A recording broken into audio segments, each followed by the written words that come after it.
Good evening, you're watching NDTV 24/7. Now, it's been more than a fortnight since Saudi Arabia began its strikes on Yemen, and since then, India has been busy trying to get its people back from the violence and the war that it was there. Now, India's got a pat on its back for its rescue operations from war-hit Yemen. Remember, India did not just evacuate Indians. There were people from as many as 17 countries who have been rescued by the Indian Navy and the Indian Air Force. And as the rescue operations wind up, NDTV's Vishnu Som spoke with Group Captain B.S. Reddy, commander of the 81 Squadron, on this great feat.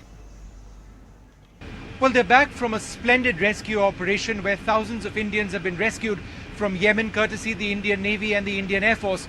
We are on board a C-17 transport of the Indian Air Force. They were operating from Djibouti in bringing across to India so many Indians who had been brought in over there by the Indian Navy.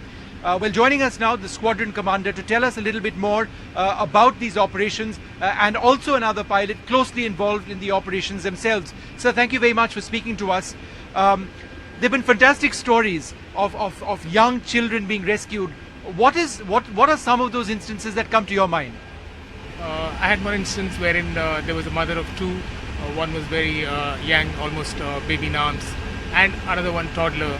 And she was probably alone, and she was finding it difficult to manage both through the rescue. And by the time she reached the aircraft, she was totally famished, and she couldn't even stand in the queue. So that was when I decided to pick the baby in arms and told her to sit down inside, out of the line. And that was a special moment that she was so thankful that she got to offload her troubles for a while before she could board the aircraft. Yeah. What about you? Is there anything that comes to mind? How did people thank you, for example?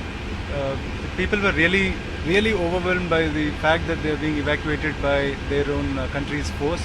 There was one incident where some of the people came up and told us that it was not so easy to get into Sana'a airport to get back to India. They had to do multiple shuttles, and each time, because it is war-stricken country, they had to shell out a huge amount of money. Whatever they must have saved there must have gone on to just reach the airport. Yeah. And they were really thankful to get back to motherland. Yeah. There was this one story I was told of a brother and a sister, right, who were separated, and then on your aircraft they'd come together, right, after being separated for several days. Yes, that's true, and that was after a wait of almost 4 to 5 hours, probably out of the ship. Normally, when they come out of the ship, they are divided into two lots for the two separate C-17 missions, and that's probably when they were separated. And back at the airport, in the launch, when they saw each other, they were really elated. Yeah. And you never ultimately got to fly into Yemen. You were doing all your rescues from Djibouti, bringing people back. That's a regret of yours, because you feel this aircraft and your men and women were prepped to go into a wartime scenario.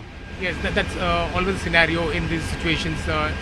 Even earlier from Libya, when we were trying to evacuate the Indians in the crisis, we were also again forced to cool off our heels in Cairo.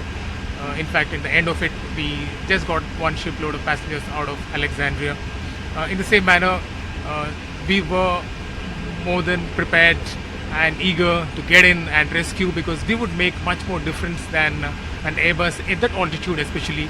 While they could step up their performance to about 200 plus, we would have easily got out 300 plus each time and wrapped up the whole mission probably in 3 or 4 days. All right. Well, sir, thank you very much, and congratulations to you as well. There you have it. Just a couple of accounts of what so many Indians went through over there, but courtesy the Indian Air Force and the Indian Navy, they're all back home now. It's been a splendid rescue mission, and hopefully this kind of performance can be replicated in the future as well.